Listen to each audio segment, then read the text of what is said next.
السلام علیکم، welcome to my channel horror village. تمام ویڈیوز اپڈیٹس کے لیے ہارر ولیج کو سبسکرائب کر کے بیل نوٹیفیکیشن کو آن کر دیں۔ تو آئیے سنتے ہیں آج کی ویڈیو میں کسی کی زندگی پر بیتی سچی اور ناقابل یقین کہانی۔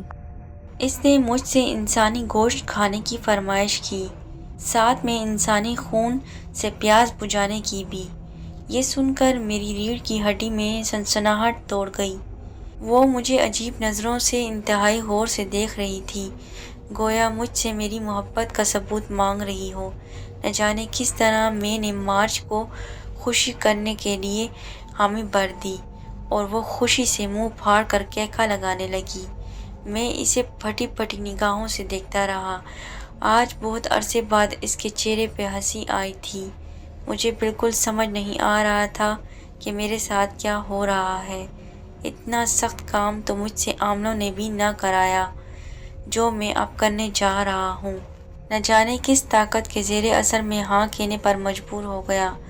شاید یہ میری مارچ سے والہانہ محبت تھی جس میں وہ ہر کام کرنے کے لیے تیار ہو گیا جو اس کے چہرے پہ مسکراہٹ بکھیر دے۔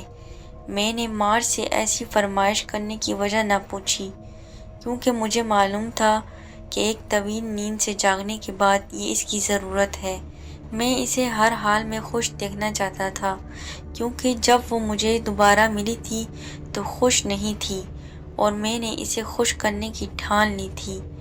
یہ سب اتنا آسان نہ تھا لیکن پھر بھی میں نے مارچ کے لیے سب کرنے کی ٹھانی اور ایک روز اپنے ایک دوست کو گھر کھانے پر مدعو کر لیا۔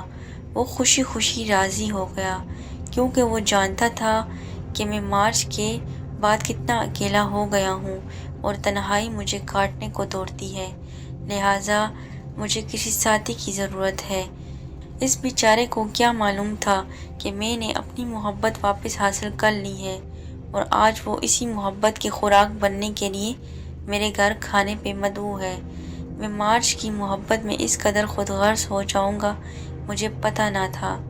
کھانے کے دوران وہ مجھ سے دوستانہ گفتگو کرتا رہا، میں بھی ہنسی مذاق میں اس کا بھرپور ساتھ دیتا رہا، مگر اندر ہی اندر کوئی نادیدہ طاقت مجھے کہہ رہی تھی کہ میں جو کرنے جا رہا ہوں وہ صحیح نہیں ہے، غلط ہے، انسانیت کا قتل ہے۔ یہ تمام آوازیں اس وقت دب کر رہ جاتی جب کمرے کے اندر کھڑی مارچ کو دیکھتا جو دروازے کی آڑ سے مجھے رحم طلب نظروں سے دیکھ رہی تھی، گویا یہ خوراک اس کے لیے اتنی ہی ضروری تھی جتنی انسان کے لیے سانس۔ آخر کو میں نے اسے بڑی محنت سے حاصل کیا تھا، اگر میں اس کے لیے اتنا بھی نہ کر سکتا تو لعنت تھی میری محبت پہ، لہٰذا اگر یہی محبت کا امتحان تھا تو مجھے پورا اترنا تھا۔ میں نے اپنے اندر نیا عزم اور حوصلہ محسوس کیا اور اطمینان سے بیٹھ گیا۔ مارچ بے چینی سے کمرے میں ادھر ادھر ٹہل رہی تھی، اس کا اندازہ مجھے کچھ وقفے سے پیدا ہونے والی آواز سے ہو رہا تھا جب وہ اپنا ہاتھ بے صبری سے دروازے پر مارتی تھی، گویا وہ اپنی بے بسی کا اظہار کر رہی تھی کیونکہ میں نے بہت زور دے کر اپنے دوست کے سامنے آنے سے منع کیا تھا اور اب ایک طویل انتظار اسے خوف میں مبتلا کر رہا تھا۔ وہ میرے اشارے کی منتظر تھی۔ کمرے کے اندر پیدا ہونے والی آوازوں پر میرے دوست نے کوئی خاص دھیان نہیں دیا۔ وہ میرا بے حد پرانا دوست تھا، اسے اس بات کی ہرگز توقع نہ تھی کہ اس گھر میں کوئی تیسرا فرد بھی موجود ہے، اور وہ کوئی تیسرا فرد کوئی اور نہیں، وہ مارچ ہی تھی جس کے ہاتھوں تھوڑی ہی دیر میں اس کی موت ہونے والی تھی۔ کھانے کے بعد میں نے دوست کے سامنے وائن رکھی۔ گلاس خالی ہونے کے بعد اس نے دوبارہ دوسرا گلاس پیا تو وہ نشے میں دھت ہو کر اول فول بکنے لگا۔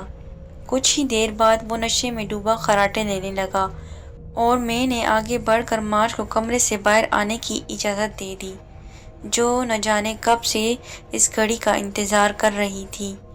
اجازت ملنے پر اس کے چہرے پہ خوشی کی طویل مسکراہٹ رقص کرنے لگی جس نے میرے جسم و جاں میں زندگی دوڑا دی۔ اسی مسکراہٹ کے لیے ہی تو میں نے سب کچھ کیا تھا۔ اور اس مسکراہٹ کے لیے میں ایسی قربانیاں دے سکتا تھا۔ چنانچہ میں نے مارج کو اپنا کام کرنے کی اجازت دے دی۔ اجازت ملتے ہی وہ کمرے سے باہر آ گئی اور میں ایک کونے میں کھڑا ہو کر سب دیکھنے لگا۔